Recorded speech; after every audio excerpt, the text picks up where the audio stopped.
ዴላም ፔጅ እና አዶናይ ሲገናኙ ምንድነው የተፈጠረው? I have a girlfriend. Nice. Her name is Jani. Next week, I will be traveling to a country with neon sulfur pools, with acid lakes and active volcanoes that have been bubbling away for over 120 years. A country that has never been fully colonized. ለምሳሌ አወንታ በርሲታ የኦሮሚያ ባንክ ሰራተኛ ነበረ። ከሆነ ገንዘብ ወደ ሆነ ገንዘብ ከሰው አካውንት ሰርቆ ነው የተባረረው። እኔ ልነግራችሁ አልፈለኩም እንጂ ያለሁት አየርላንድ ነው። መቼ ሰላም እንዴት ናችሁ? እንግዲህ የሳምንቱን አነጋጋሪ እንዲሁም የቀኑን የዕለቱን አነጋጋሪ ቪዲዮዎች ይዤ መጥቻለሁ። ቻናሉን ሰብስክራይብ ያደረጋችሁ፣ ላይክ ያደረጋችሁ፣ ሼር ያደረጋችሁ እስከ ቪዲዮ ፍጻሜ አብራችሁ እንድትቆዩ ጋብዛለሁ። ወደ ቪዲዮአችን ዴላም ፔጅ እና አዶናይ ሲገናኙ ምንድነው የተፈጠረው? ተወዳጁ ኢትዮጵያዊ ቲክቶከር አዶናይ በእንግሊዟ መዲናም በለንደን ከተማ ከተማል። ታዲያ አዶናይ የዓለም ዜናዎችን በማቅረብ በሚሊዮኖች ዘንድ በዓለም አቀፍ ደረጃ እጅግ ተጽዕኖ ፈጣሪ ከሆነው ከዴላም ፔጅ ጋር ተገናኝተዋል። ታዲያ ሁለቱ ሲገናኙ እንደተነፋፈቁ ወንድማማቾች የተቃቀፉበትና ሰላምታ የተለዋወጡበት መንገድ በርካቶችን አስገርሟል። ያው እንግዲህ እንዳያችሁት አዶናይና ዴላም ፔጅ ማለት ይሄ ነው እንግዲህ እንዳያችሁት እንግዲህ ተገናኝተው ፍቅራቸውን ተገላልጸዋል። ያው ዴላም ፔጅ ማለት በጣም ብዙ ተከታይ ያለው የወቅታዊ የሰበር ዜናዎችን የሚሰራ ልጅ ነው። ታዲያ እንግዲህ አዶናይም ጃኒ ፍቅረኛ ነች ብሎ በይፋ ተናግሯል። እስቲ ቪዲዮውን አይተን እንመለስ። You got a girl, you're single. I have a girlfriend. Nice. Her name is Jani. Yeah. She actually has the same style as this. She likes like baggy clothes and yeah. Yeah. And how long you been together? Almost a year. Nice. You're actually gonna meet her up when we go to Ethiopia. Yeah. I'm gonna introduce you, man. Nice. Are you in a relationship? What? Are you in a relationship? What do you mean? Are you in a relationship? What you mean? What? Are you? I didn't know. What? What do you mean? Am I in a relationship? Yeah. Was that a real question? I'm with her for 10 years, bro. I thought you said I'm celebrating your social media career. No, I didn't think it was this. You said how did we meet? And I said we met at 17, bro.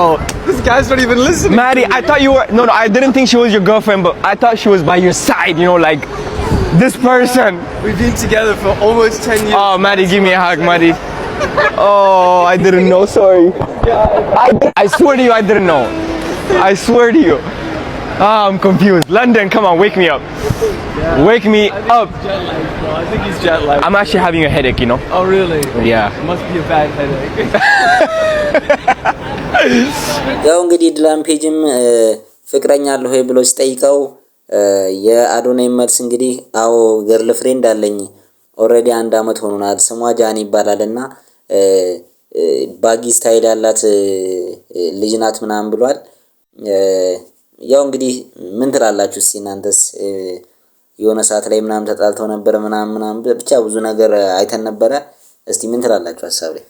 ታዲያ እንግዲህ ደግሞ ያው ዴላም ፔጅም እንግዲህ ሰሞኑን ወደ ኢትዮጵያ እንደሚመጣ አስተዋውቋል። እንግዲህ እስቲ ስለ ኢትዮጵያ አስገራሚ ነገሮችን ወይም በጣም የሚገርም ንግግር አድርጓል። እስኪ ቪዲዮውን ልጋብዛችሁ። በሚቀጥለው ሳምንት የምንጎበኛት ሀገር አሲድ አለባት።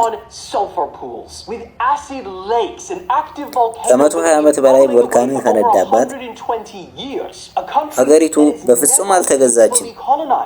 ሀገሪቱ የራሷ የሆነ ልክ እንደነ ፐርሺያ፣ ሮም፣ ቻይና ያሉ የጥንታዊ ስርዓቶች አሏት። ከፍተኛ የሆነ የአርሰናል ደጋፊ ያለበት ሀገር ነች።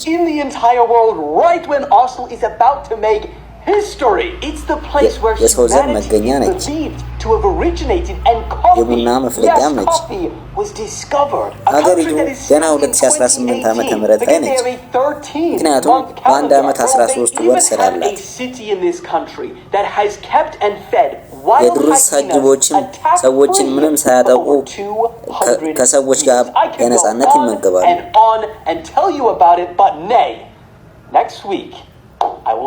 ያው እንግዲህ እንደሰማችሁት ነው። ያው እንግዲህ ስለ ሀገራችን አስገራሚ ነገር ተናግሯል። እንግዲህ ያው በቅርቡ እመጣለሁ ብሏል፣ ወይም ሳምንት ምናምን እመጣለሁ ብሏል። ያው እንግዲህ ሲመጣ አብረን ያለን።